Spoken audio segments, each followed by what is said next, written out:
Hello there and welcome to another Partners in Crime tutorial. In this tutorial you'll learn how to make a HUD or heads-up display with Blender. So we're first going to create some basic shapes, then we're going to use modifiers to alter the basic shapes positions, then we're going to jump into the compositor to add some glow effects, and afterwards we'll animate our elements. So let's get started.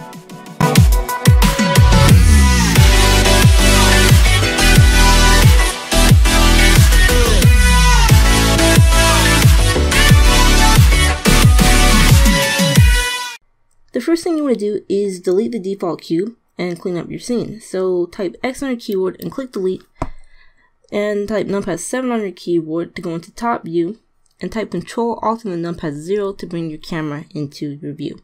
So now we're going to eliminate this background grid here from our view. So let's type in and let's scroll through here until we see the display section. Select the display section and you just want to uncheck all these values here.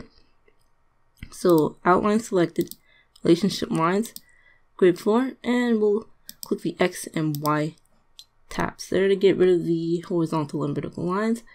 And we'll delete this lamp by right clicking on it, and we'll type X and click delete. And now we have a clear scene. So we can collapse this panel to the side here by typing N on our keyboard. And now that we have our scene cleared up, we can now add in our first HUD element. So to create our element, we're going to first start off with creating a radial dial shape. And to do that, we're going to add a curve.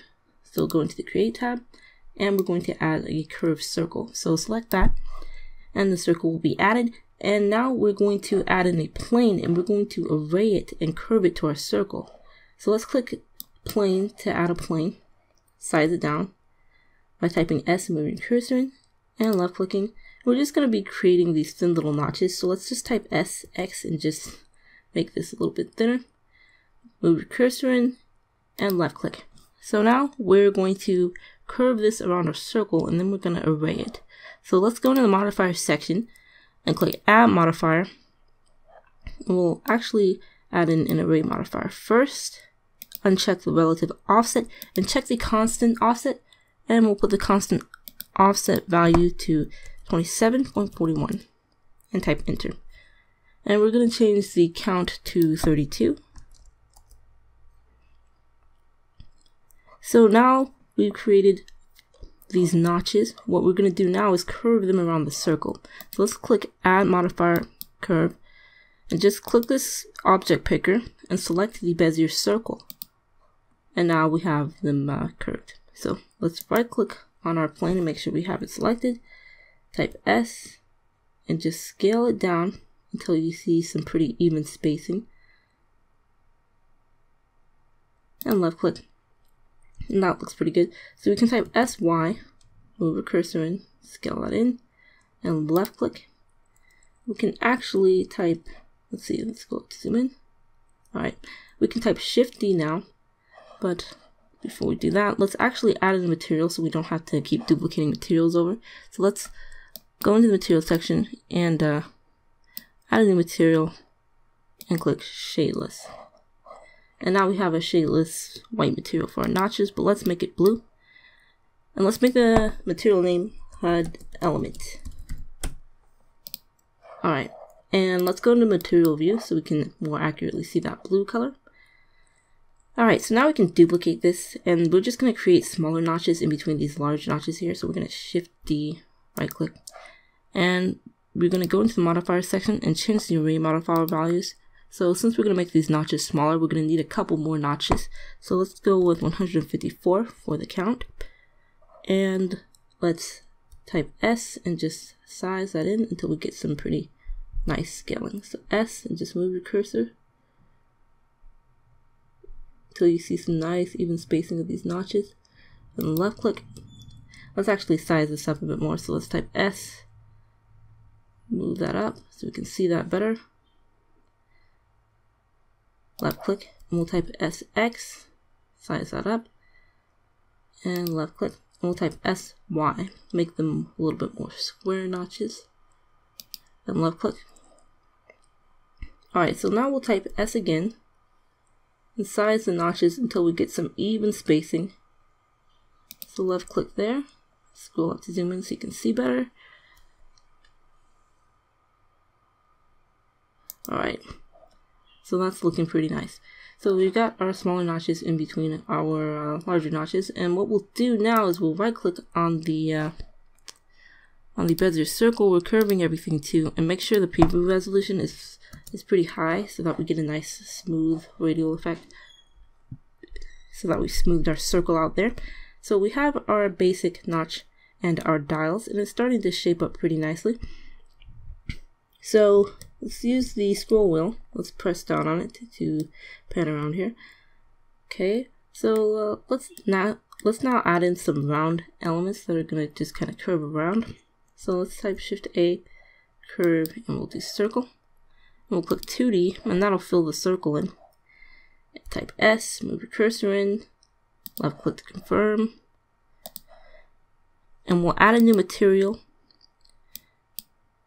and make this a shadeless material as well, and we'll make this a shadeless bright greenish blue, and we will add in a screw modifier. So let's just click add modifier and screw, and we'll change the steps value to 85 so we get a nice smooth radial effect. And now what the screw modifier will do is we'll sort of screw the object around its origin. So what we'll do is we'll move this circle away from the origin a little bit, and we'll see what that radial screw does. So let's type tab and move this up here. And we'll go left click, and we have a nice complete circle there. But if we reduce the angle value, you can see we've got that rounded in there. And we can actually animate that value later on in this tutorial, and that'll give it a nice sort of really techie animation. So let's scale this down a little bit. Left click, and let's tab to exit edit mode. And we'll Shift D this, right click to cancel the movement. Go to the material section, and we'll actually name this, let's see, round element. And we'll click plus to separate the material. Type S and scale that in, and left click. We'll make this thinner, so type tab, type S and scale that down, and left click, and type tab to exit edit mode. And we'll make this more bluish blue. Alright, so we have, let's see, we have two radial elements here of these rounded ones. We've got some nice notches. Let's add in some other effects. So let's add in a plane. So let's Shift A, mesh, plane. And what we'll do is we'll go into edit mode by typing tab, and we'll go into edge selection mode, and we'll right click on this edge, type X, and click vertices to delete the vertices. And we'll type tab on our keyboard to go back into object mode. And we'll type Shift Control Alt and then C, and we'll do geometry to origin.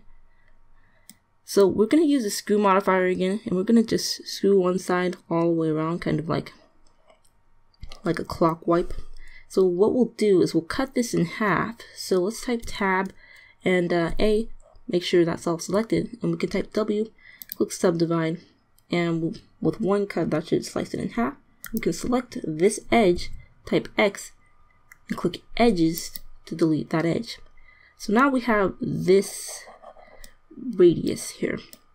So what we'll do is click on the vertex selection tool, right click this vertex, and just move it away from the center on the x-axis.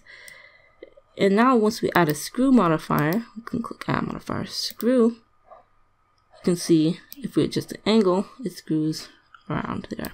So let's change the steps value to 85 to smooth that out, and go back to edge selection, right click on this and move that in. Alright, and go back to vertex selection, and we can move that vertex out. Alright, and type tab. And what we can do now is we can change the angle to 85. So now we have one dial there. So we'll Shift D to duplicate our element, type S and scale it in. So left click to confirm that. what we'll do now is we will duplicate this until we get about 4 of these shapes. So let's type tab to go in edit mode, go into the edge selection tool, right click on this edge, and we'll shift D to duplicate it. Right click to cancel the movement. And what we'll do is we'll set the pivot point to the 3D cursor. So whenever we rotate it, so we're going to be rotating it on the Z axis, it'll rotate like so around the cursor. So we'll type RZ45. Let's see.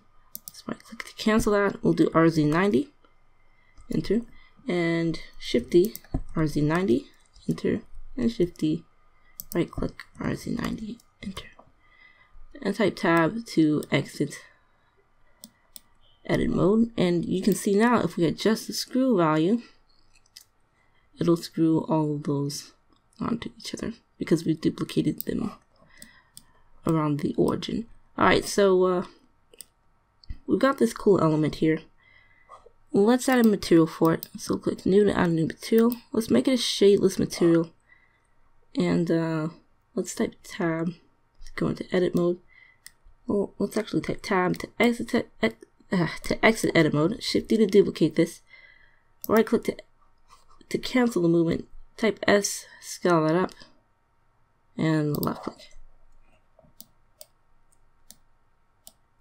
And type tab to go into edit mode, and let's go to vertex selection mode, and let's see.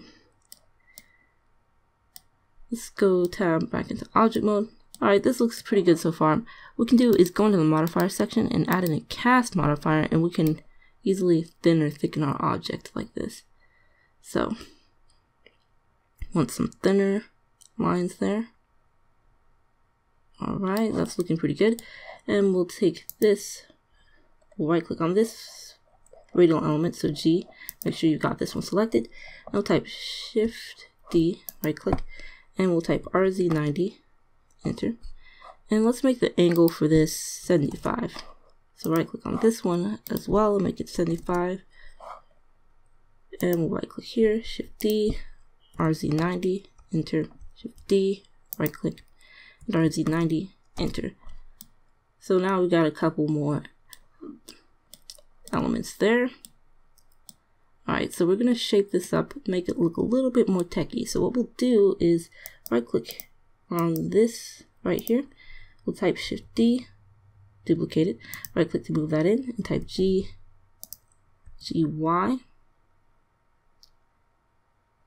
Left click to confirm that.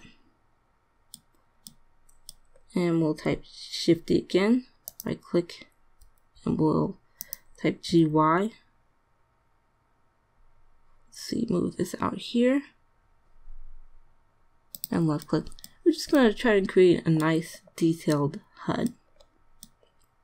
So let's right click on this element here one more time, type Shift D to duplicate it, right click to cancel the movement, and GY to move it in, like so.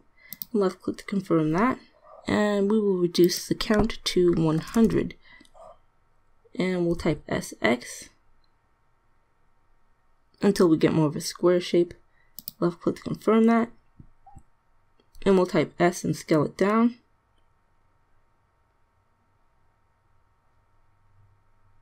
Let's see, till we get a nice dotted effect, like so. Left click to confirm that, and we will add in another array modifier. And instead of using relative, we'll use constant offset again, but this time we'll make it offset on the Z, so we can make it sort of pop out into 3D space. And we'll put the count up to 5. Alright. So this is starting to shape up fairly nicely. Let's add in a couple more elements and then get into the compositor. So let's right click on this element here and give it a new material. We'll actually make the material a shadeless red material just to give some contrasting colors in our HUD.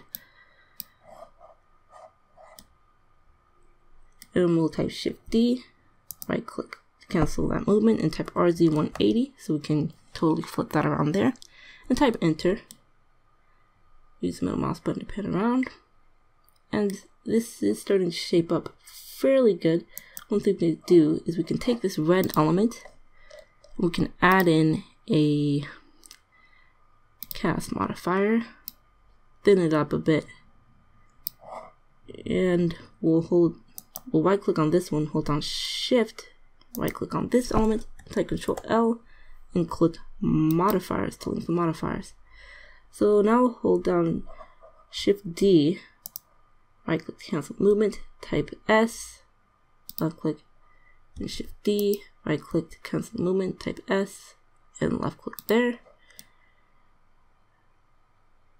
And we're getting some nice details. So it looks like we're pretty much done here. So we can actually, before we jump into the compositor, we can add in a detailed background as well. So let's see, let's type numpad 0 to go back into top view so you can see your HUD element. And one thing you want to do is once you're done creating all these elements, you're going to want to parent them to an empty. So let's Shift A, empty plane axis, and that's just going to make it easier to control your objects in the future. So we'll call this empty HUD parent.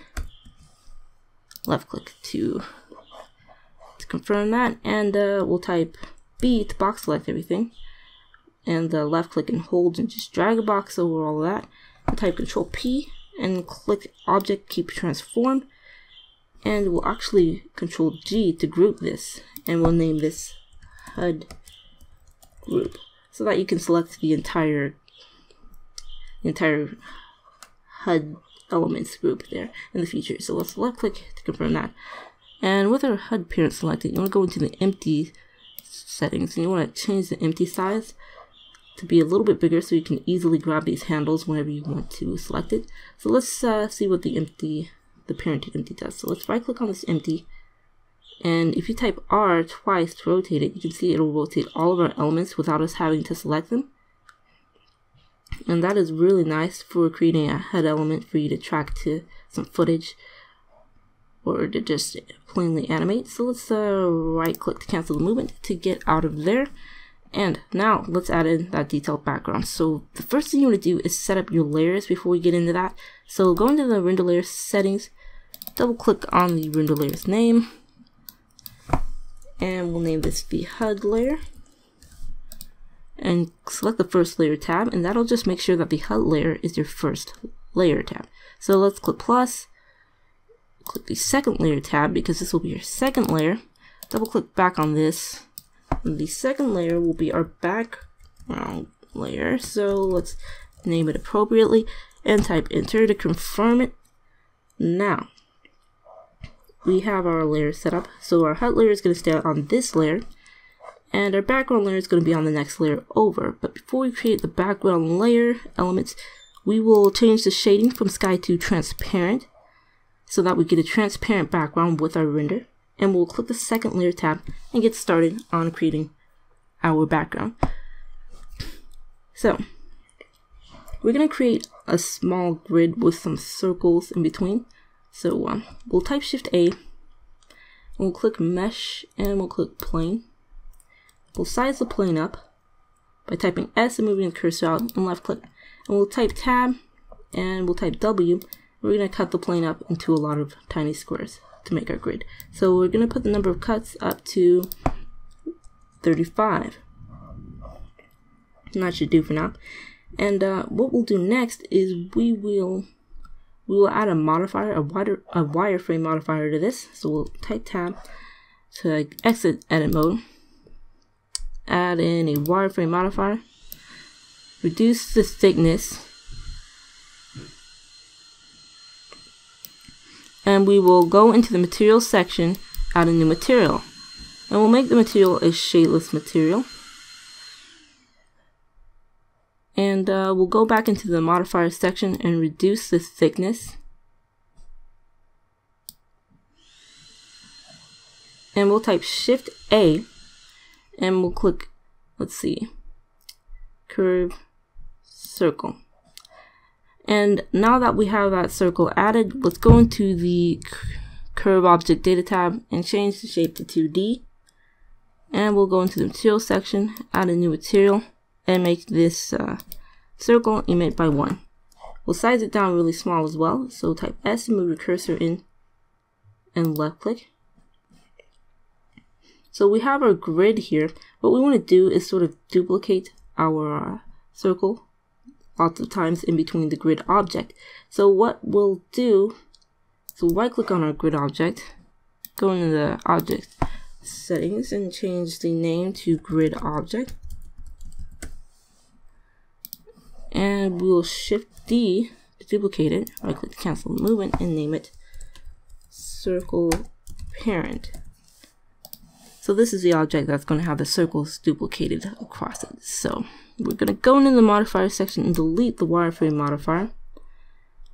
And we'll select visible layers in the outliner so we only see the objects for the layer that we're on.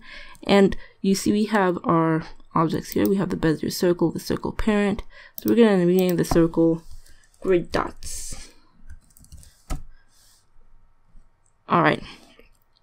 So what we're going to do now is we're going to parent our circle parent to the grid dots, and then we're going to use dupliverts to duplicate the dots between the vertices of the circle parent object. So with our grid dots selected, you want to hold down Shift and left click on the circle parent object and type Control P and click Object. And now if we split the screen and go into the outliner, we're going to set up dupliverts here. So go into the outliner and go to Data Blocks, Objects, and here we go. We have our circle parent. Scroll down, and until you see duplicate, let's see. Here we go. You want to select the box by it and just select verts from the menu. And now you can see we got our dots duplicated over. So let's go into the materials settings and actually click plus on this material. Check transparency and put the alpha all the way down so that you can see your grid dots. That looks pretty good. One thing you can do is you can actually make the dots more subtle by sizing them down.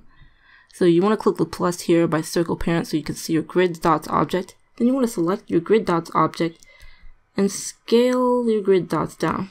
I'm not click to confirm that. You can actually right click on our grid object and reduce the thickness as well. Alright, so 0.0005 should do. Alright, so now let's hold down Shift and select our first layer to see how this looks. So you can see we have a really nice techy looking background. So, no mouse button to move that around. You can actually right click on our empty and just pull it up so that our HUD object is just above the grid. And that's looking pretty good. One thing we can do is we can add a whole bunch of tech elements in the background and blur them up in the compositor. So type numpad 0 to go back into camera view, and we're gonna add in another layer. So just click this plus to click this tab here, and then go into the render layers and click the plus. Double click on that, and our third layer will be, let's see, tech particles. Let's name it tech particles. Take that S there. Okay, so click the third layer tab, and we're gonna shape in our background elements. So let's type Shift A, mesh, and plane. So let's add a new material for this, and let's name it tech particle. And let's make this a shapeless material with a little bit of transparency, and we'll make it blue. Alright, so let's type SY, scale that down, left click to confirm, and we'll type tab, we'll type Control R to make a loop cut, left click, and just move the cut to the side here, left click to confirm that. We'll go into edge selection mode, right click this edge right here to the top left, type E, right click to cancel the movement, and pull it up. So now we created like sort of a folder. So type tab to exit text edit mode. You can type Shift D, move it to the side, and left click. We'll click this plus to make sure this material is separate, and we'll make this a more greenish blue. And type tab. We go into edit mode to alter the shape a little bit, And we can change the pivot point now to median point. And pull this vertex out here. And now we have sort of a slanted folder there. So type tab. Alright, Shift D to duplicate this. I'll click to confirm that. And we're adding a wireframe modifier so we can see the outline of the folder. And looks pretty good. So we can type Shift D to duplicate that. I'll click confirm the movement. And just apply this modifier. Type tab. And we're going to go into edge selection mode. Type B to box select. Box select these edges. Type X. And click edges to delete. And type tab. So now we just have a folder outline there. So we can get rid of that one here. Move it off to the side. And right click on this folder here. Click this plus here. And we're going to, let's see, we're going to make it brighter. And we're going to make it more bluish. We're going to type B and box select over all of these and create a particle group. So we're going to name this Tech Particle Group and type enter. Alright, so we're going to type G and move this off here to the side and left click confirm that. And what we'll do is we're going to create a lot of particles and sort of give them the illusion of depth. And to do that, we're going to add in a plane and we're going to displace it on the Z axis. So it's just going to have different vertices at different points. And each of these points is going to emit a couple of particles. So it's going to look like you've got particles coming here and here and here. And it's just going to give like a sort of particle field. So we're going to add in that plane. So Shift S, cursor to center to make sure your cursor is centered. Go back into camera view by typing numpad 0 and type Shift A, mesh plane, and size this up. Left click to confirm that movement, and we're going to type new to add a new material. And we're going to just make it emit by 1. And we're going to go into the modifier section and add a displacement modifier and click new. Go into the texture settings and make it a clouds texture. And what we want to do is cut up our plane a couple of times. So we'll do tab W subdivide. We'll actually do 35 subdivisions again. And type tab to exit text edit mode. If you use the middle mouse button to pan around, you can see we have those different points on the Z-axis. Now we're going to add in a particle system. So go into the particle system and add a new particle system. And we're going to, let's see, we're going to make it emit at the same point in time. We're going to give it a really high lifetime. Make sure the emitter geometry has no velocity so that our particles aren't just coming out. And lastly but not leastly, we're going to turn off gravity so they don't fall off the screen. Now, we're going to select the group that we created for our particles. So we named it Tech Particle Group.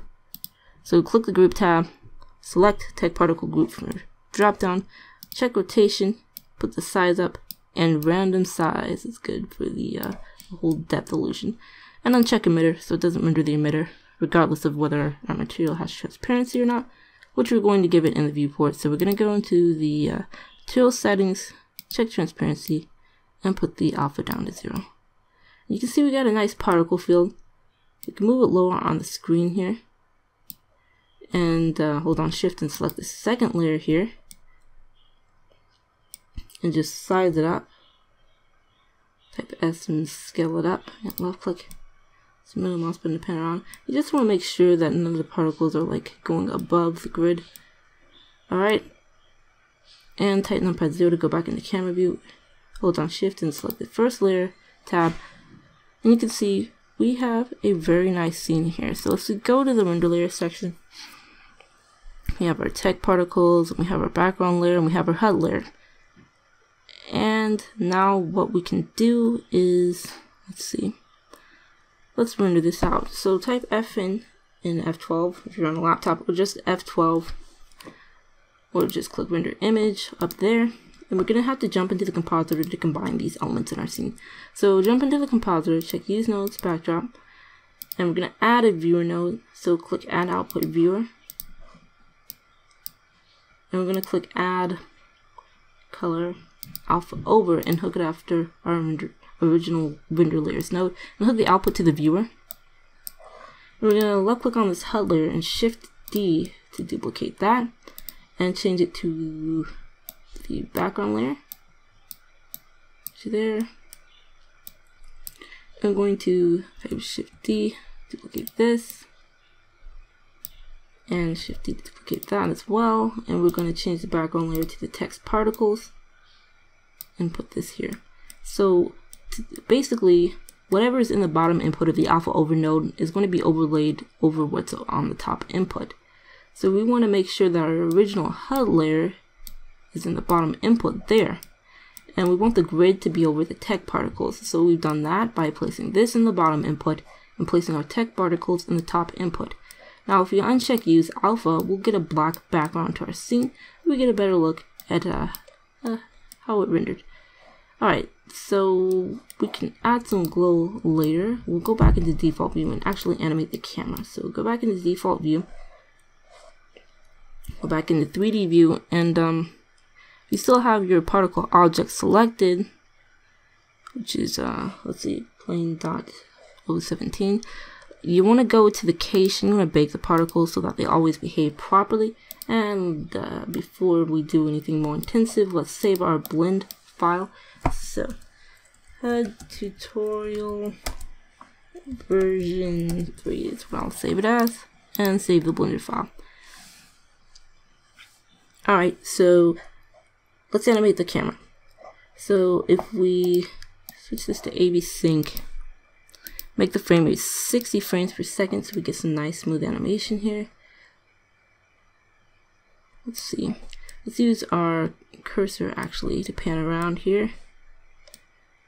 And let's select a nice view for the HUD. So we're just scrolling with our scroll wheel and using the middle mouse button to pan around. We can type Control Alt Numpad 0. Alright, and let's type GY.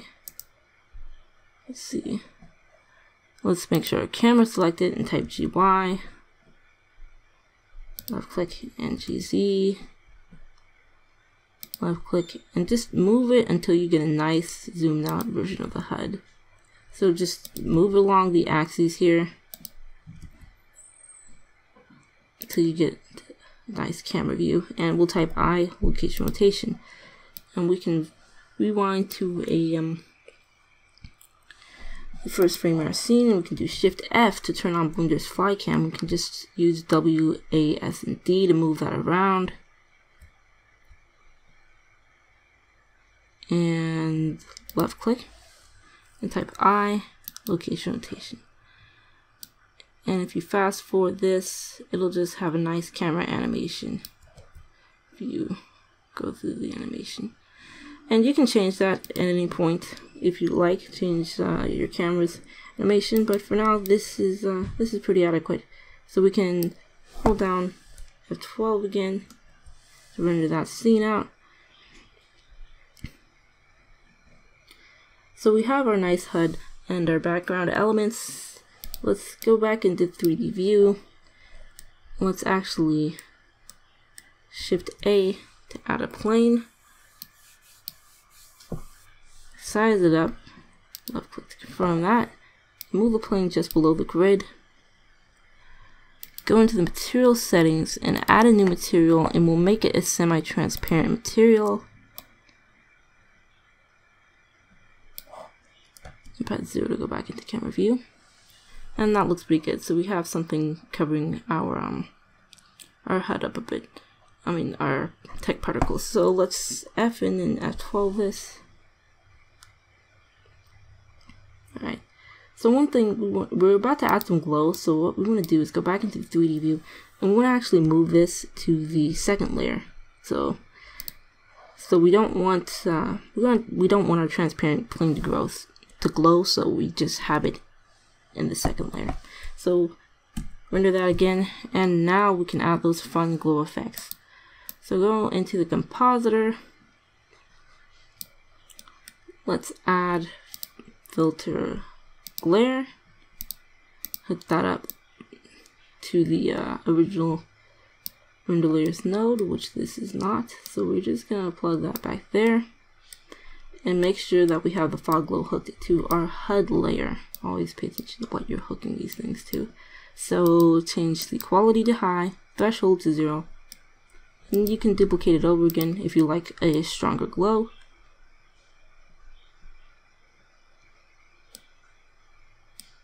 And wait for it to composite, and now we've got that nice stronger glow.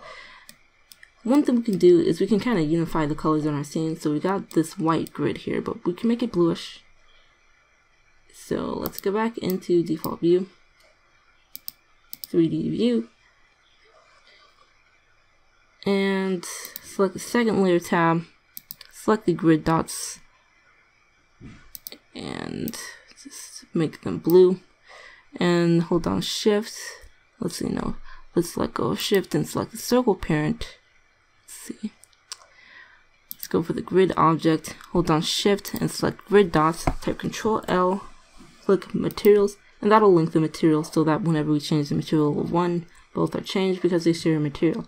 Let's hold down shift and select the other layer here, and the third layer, tech particles. Let's right click on this actually, and we'll name the material outer HUD.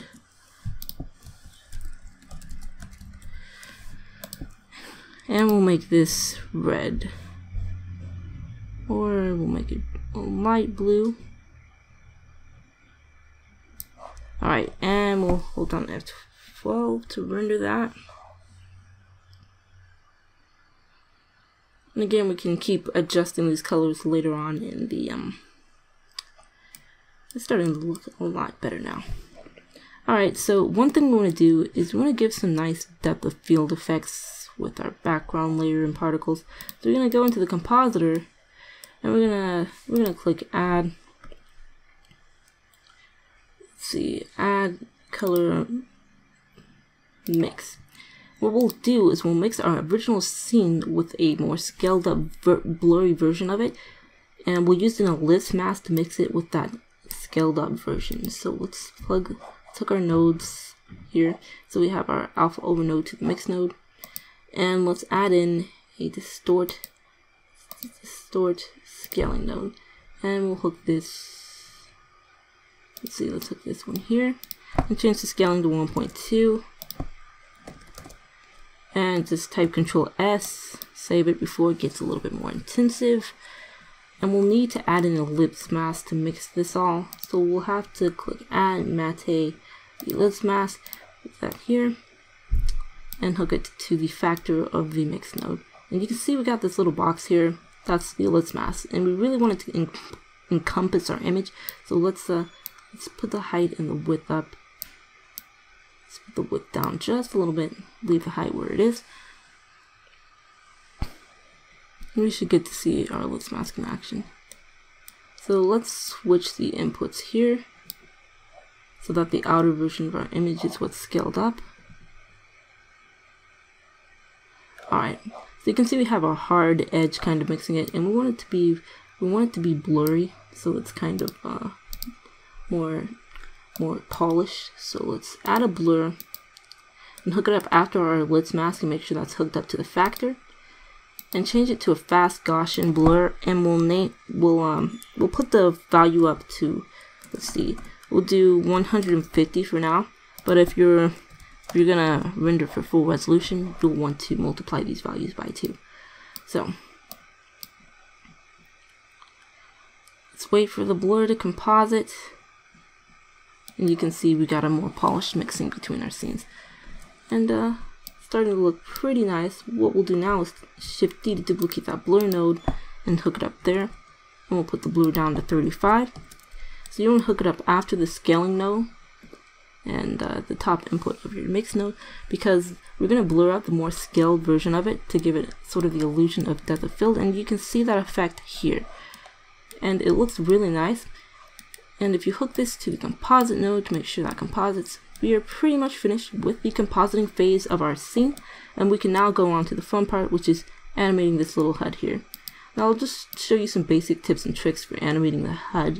You can polish it up once you're finished adding the basic layout. So let's go to viewer node. You can see we've got some nice depth of field. We've got a cool looking HUD. And it's pretty much time for animation. So let's go into 3D view and select the first layer tab because that's where all our HUD elements are. So the first thing we're going to do is we're going to animate some blinking. So to do that, I'm actually going to check transparency here. Have a cursor over this value and type I. We're going to go into the modifier section, the graph modifiers, or the graph editor, and we'll pull this out here. Click this arrow and select the alpha, and that's what we just inserted a keyframe for. Type in to bring up the side panel menu, and now we can go into the graph modifiers. And we will add in a noise modifier and scale this up. So let's put the strength up. Let's pull this out so you can see what exactly I'm adjusting. So this is the strength of the modifier. So if you rewind this and play it through, you can see there's some blinking going on in the viewport. You can scale it along so that the blinking is a little bit more pronounced. You can also restrict the frame range. So like you can set it to start and end at a certain frame. So let's put the start frame at 12 and frame at 190. So it starts blinking around there. Hit pause, rewind. So we've got a blinking HUD now. We've got a blinking HUD element. Hold on shift and use the mouse button to move that around.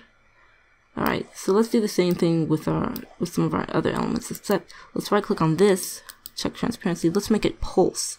So hover your cursor over the alpha and type I. And let's add in a noise modifier for the alpha. And we'll put the strength up as well as the scaling, but we'll put the scaling out further so we get more of a pulsing. Alright, let's put the strength down a little bit.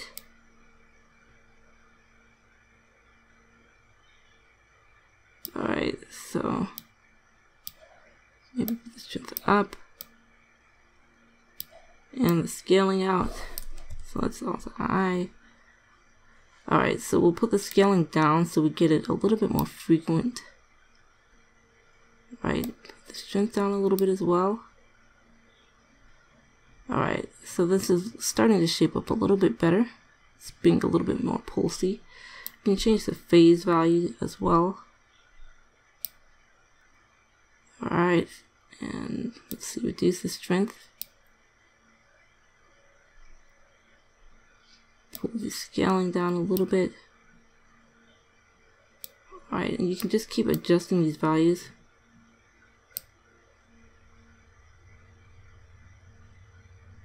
Until you get a nice preferable effect. Just gonna put the scaling down a little bit more. Put the strength down a little bit more. And you can just keep adjusting these values.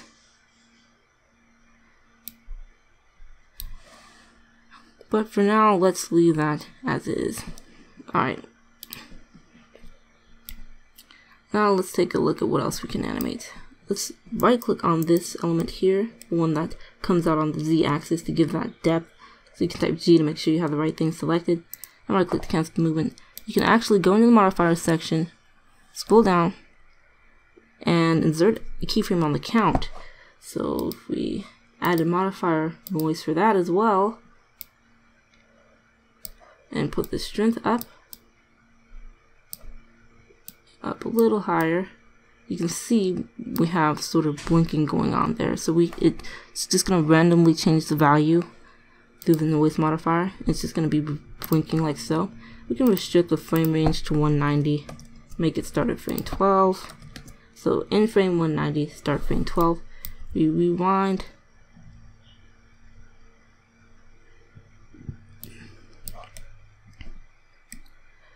So that's looking pretty nice. You can right click on this as well, go into the material settings, and we can check transparency, insert a keyframe for that, and select the alpha, and add the modifier, put the strength up, rewind, play it. So you can see we got some blinking going on there. Let's put the scale up. So this is only if you really want all of your or most of your HUD objects to blink. I think I'm going to actually get rid of the noise modifier for this. So we'll have some of our elements blink and some of them won't. We'll just have it rotate randomly. So let's type I, and let's actually click location for this, since it uses basically the curve that it's curved to change its view rotation. What we'll do is add in a modifier for the X location and make it a noise modifier. So let's see. And you can see it randomly rotates like that, but we want the strength up and the scaling out so that we get long rotations. So let's put the strength even further up, play it, and put the scaling up. And we really want to tweak this a lot. So let's put the scaling up to 300 or 3000. And you can really just keep tweaking the different parameters of the effect.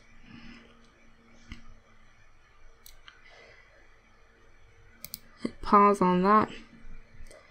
Actually, what we can do, let's see, is we can pretty much delete this noise modifier. What we'll do is, as far as the location, we have one keyframe inserted for it already. So let's pull this up and go into the dope sheet. Click this cursor here, see what that keyframe is. So let's see, frame 62. Alright, so frame 62 to, let's say, frame 150. Let's type GX. Move it off a little bit and left click.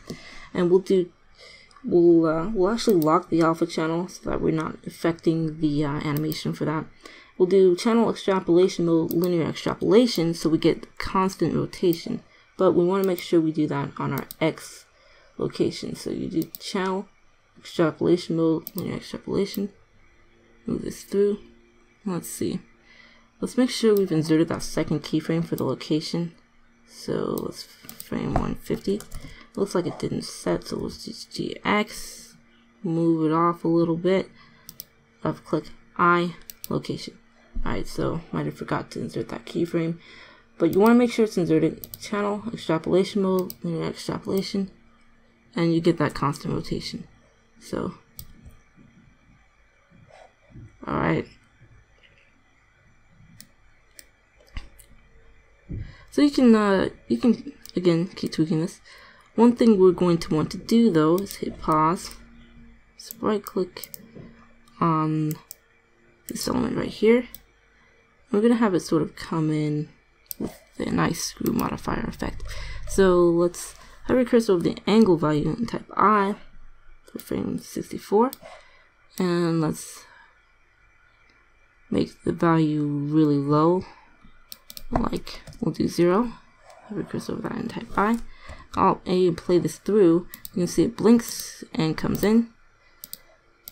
And let's see, we'll hover our cursor over this and type I.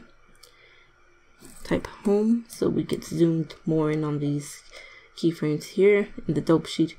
And just right click on this keyframe and move it out further and left click. Alright, so now we get more of a smooth way it comes in. We can rotate this as well. So bring this about here and type I and click rotation. So frame 82, insert a keyframe for rotation. And now let's see, if we type RZ and move our cursor this way, alright, that should do. So let's right click and cancel that. And rewind, RZ and move our cursor this way just a little bit. Left click and type I rotation. So we get the rotation as well as the screw effect, and it makes it look a lot more polished. So we've got that center element rotating and screwing in, and we've got pretty much everything else blinking. Let's see, right click on this, and what we'll do now, let's see, we'll make this kind of focus. So let's right click on this, Oops, let's Control Z that. I accidentally typed H, and that'll hide your element from the scene. If you rewind GY, let's see, it's actually just scale this up. Yeah, scaling will work for this element. So let's fast forward here, type I. So insert a keyframe for the scaling on frame 53. And let's see. We'll type S, move our cursor out, left click on frame 26 and type I, scaling.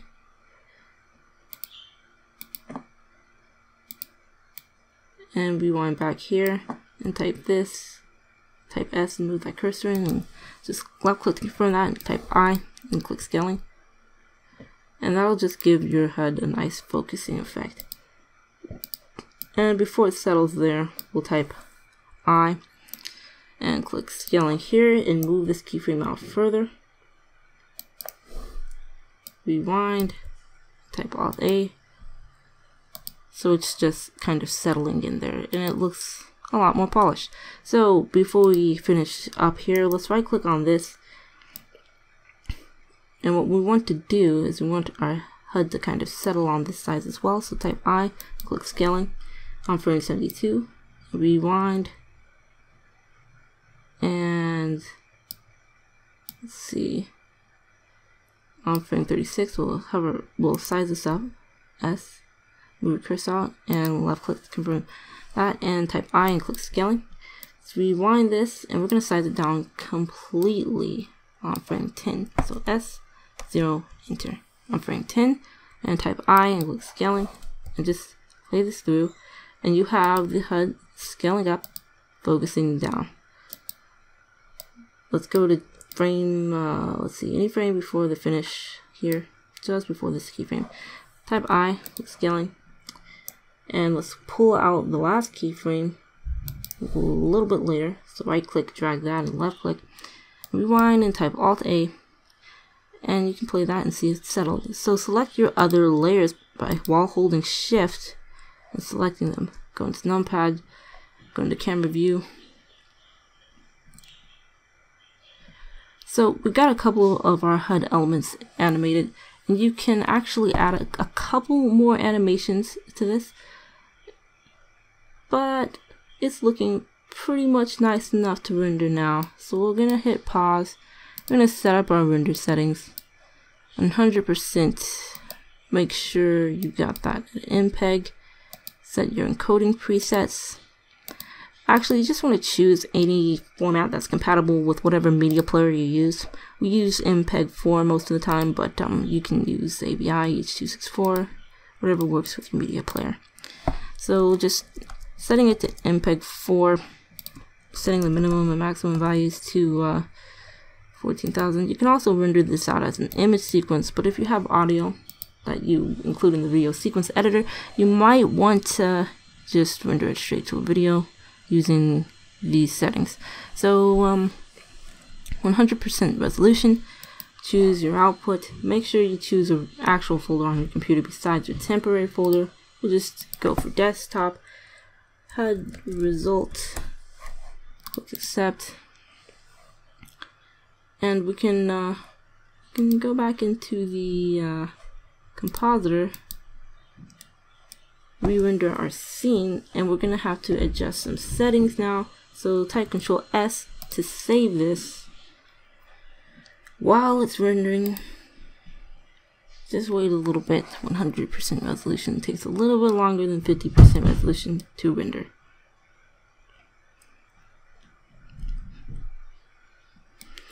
Use your scroll wheel to pan around here. Move the blur node around here. Actually, just gonna organize the node setup while this is taking its time to render. Alright, now you can type V here to zoom out here, so you can adjust your blur values and such. But this is looking pretty good. One more thing we're gonna do before we finish up with the tutorial is we're gonna add in a cinematic sort of vignette. So let's type Shift D on this mix node here, change it to a multiply node. So we're gonna make the edges of our scene kind of just fade in. So we're gonna duplicate this blurred ellipse mask setup here. Just hold down Shift and just select them both. Hook that to the bottom input, leave the value to multiply, and you can put the factor down on the multiply node to just reduce the strength. And then you just wait for it to composite and you should see your nice edge fade.